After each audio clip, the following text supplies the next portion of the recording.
আমার ছেলে বলছে, মা আমি যা করেছি বিক্রমও তো তাই করেছে, তাহলে ও সেলিব্রিটি হয়ে ছাড় পেয়ে গেল আর আমি গরিব বলে আমি ছাড় পেলাম না? এটা কি আমাদের দেশের আইন?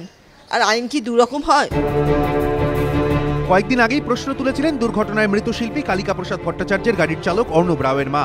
আইনের চোখে যে সবাই সমান তা প্রমাণিত হলো মঙ্গলবার। কলকাতা হাইকোর্টে মাত্র 3 মিনিটের শুনানিতে জামিন পেলেন অর্ণব। আমি পশ্চিমবাংলার সমস্ত মানুষের কাছে, এমনকি আপনাদের কাছেও আমার জোরহাত করে বক্তব্য, গরিব মায়ের পাশে আপনারা দাঁড়াবেন, যে অন্যায় করবে তাদের পাশে দাঁড়াবেন, সত্যের বিচার হবেই। মঙ্গলবার বেলা 12:40 বিচারপতি অসীম কুমার রায় ও বিচারপতি অমিতাভ চট্টোপাধ্যায়ের ডিভিশন বেঞ্চে জামিনের আবেদনের শুনানি শুরু হয়।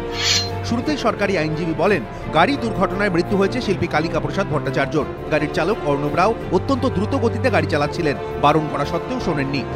সরকারি আইনজীবীর এই কথা শুনে বিচারপতি অসীম কুমার রায় বলেন, বিখ্যাত ব্যক্তির নাম বলে আদালতকে প্রভাবিত বা পক্ষপাত দুষ্ট করার চেষ্টা করবেন না। এই মামলার ক্ষেত্রে কি কি তথ্য আপনাদের হাতে আছে সেটাই শেষ কথা। 3 মিনিটের এই সওয়াল জবাবের পরেই অভিযুক্ত অর্ণব রাওয়ের জামিন মঞ্জুর করে বেঞ্চ। 10,000 টাকার 2টি সিকিউরিটি বন্ডের বিনিময়ে অর্ণবের জামিন মঞ্জুর হয়। পাশাপাশি নির্দেশ, সপ্তাহে 1 দিন হাজিরা দিতে হবে তদন্তকারী অফিসারের সামনে। এটা ছিল একান্ত একটি দুর্ঘটনা। এই দুর্ঘটনার পরে যেহেতু একজন সেলিব্রিটি গত হন, তার ফলে তার এই দুরবস্থা। মনে রাখতে হবে ওই গাড়িতে কিন্তু সেও ছিল, তারও কিন্তু দুর্ঘটনায় মৃত্যু হতে পারত।